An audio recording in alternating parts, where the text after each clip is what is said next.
In today's video, I'll be sharing with you the easiest way to switch your sponsorship or your visa to any other category of visa in the UK.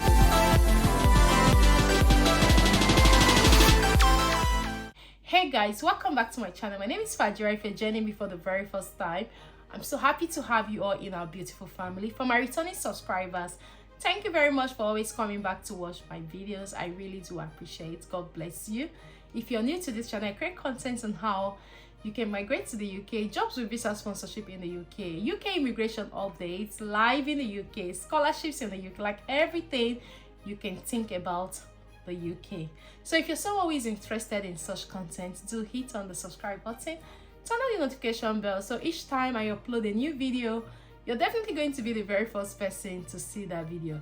So guys, before we dive right into today's video, please do like and share this video with your friends and loved ones. Someone may benefit from it. Recently, I've been getting a lot of questions from my beautiful subscribers on the easiest way to switch. Like we all know that switching your visas now in the UK has become more difficult because there are some criteria you will have to meet before you can switch your visa or maybe switch a sponsor. And if you're unable to meet that, you will not be able to switch your visa. So one of the things I do on this channel is to bring solutions to you, because I've not only lived in the UK, but I have experienced the UK, and most of the things I share are also based on my personal experience, the journey I went through to get my settlement and everything to enable you get your settlement and British passport on time. So now a lot of people have come back to me to say, oh Fajira, I've just relocated to the UK. Students cannot switch anymore because they have not completed their studies and I don't want to carry on studying. What can I do to switch to enable me have my settlement on time? Now, this is not to say go and look for a wife or go and look for a husband, but it looks like it. The easiest way you can switch or maybe change your sponsorship is through your dependents. So like I said, that this is not to say you should just go and marry if you're not married, or maybe start looking for a wife immediately or a husband immediately for those papers. This is just to share with you and also to enlighten you, to tell you how you can navigate through the process. So if you're coming to the UK or you're currently in the UK as a student, we all know you can't work more than 20 hours a week, which a lot of students are not happy with that. Like I had mentioned in my previous videos, that you may be doing that thinking that the Home Office will not know at some point.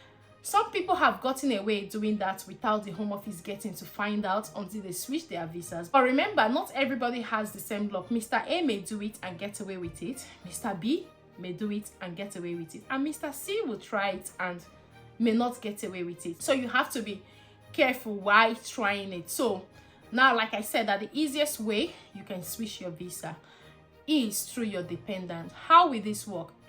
If you're currently in the UK or you're planning to move to the UK and you're a student and you're married, you have a partner or you have your spouse, and you're thinking of switching your visa to the skilled worker visa, innovator, global talent, high potential individual, like any visa you want to switch to, the easiest thing you can do as a student is to get your wife or maybe your husband to be the one to switch.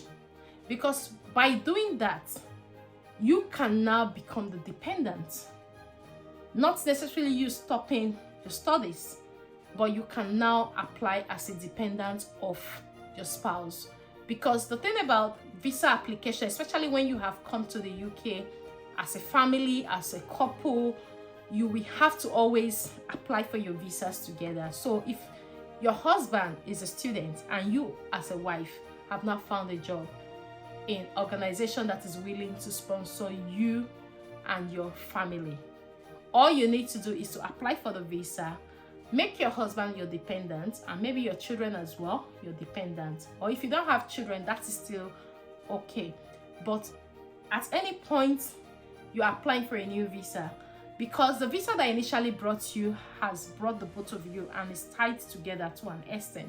So you as a dependent cannot be on a separate visa. Why? The main applicant who is a student be on a separate visa. You will always have to switch your visas together. Likewise, the post-study work visa. For instance, you, the main applicant, you finish studying and you want to apply for this post-study work visa. You have to apply for that visa, making your wife or making your husband the dependent. So it's not like we apply for a post-study work visa and your wife is applying for a skilled worker visa or global talent visa or innovator founder visa. You both have to switch your visas at the same time. Now too, another question I get is from skilled workers who have arrived in the UK on the health and care worker visa, and they are not really happy with the health and care worker job, and they are not even comfortable doing it. You can switch an employer, but remember, it is very easy for you to switch an employer from a care company to another care company.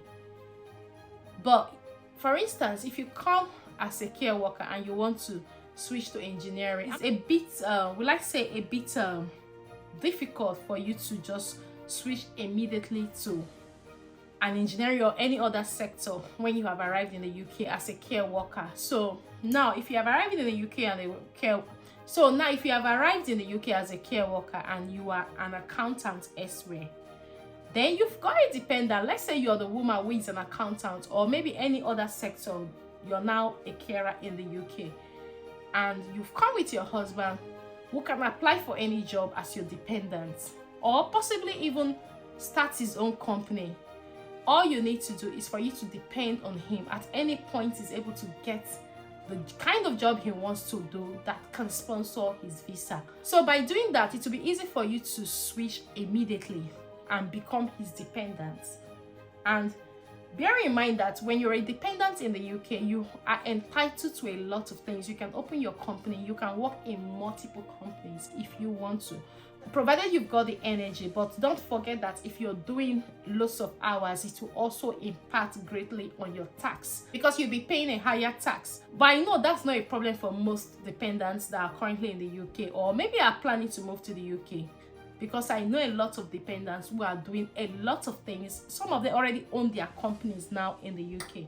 So if you're watching this video and you're planning to come to the UK on the health and care worker visa, or maybe on the study visa, remember that from January, if you're coming on the study visa, you are not allowed to come with dependents. Or maybe if you're currently in the UK and you're looking for a way to switch your visa, like I said at the beginning of the video, that the easiest way to switch to a different visa or maybe to a different company is through your dependent. So what you can do, if you have a dependent that can do some certificate courses, maybe data analyst, project management, business analyst, any of those courses, you can enroll them and get them to get started. So at the end of the training, they may be able to find a company that can sponsor them on a skilled worker visa that will enable you to switch from your care worker visa to become their dependent.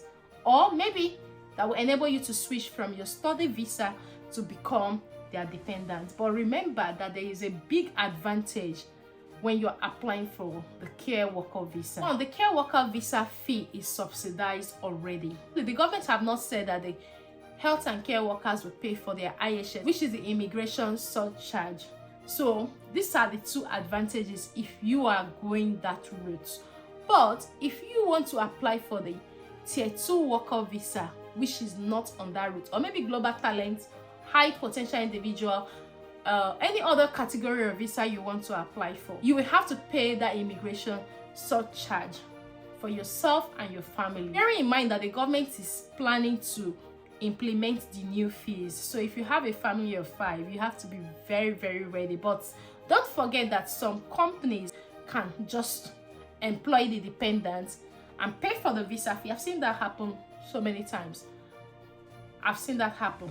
Employ the dependents, pay for everything, and your own is just to go for your biometric and you get your visa. There are some companies that are still doing that, but just in case you have to fund this yourself, you have to work towards saving this money according to the size of your family and see how you can navigate around it.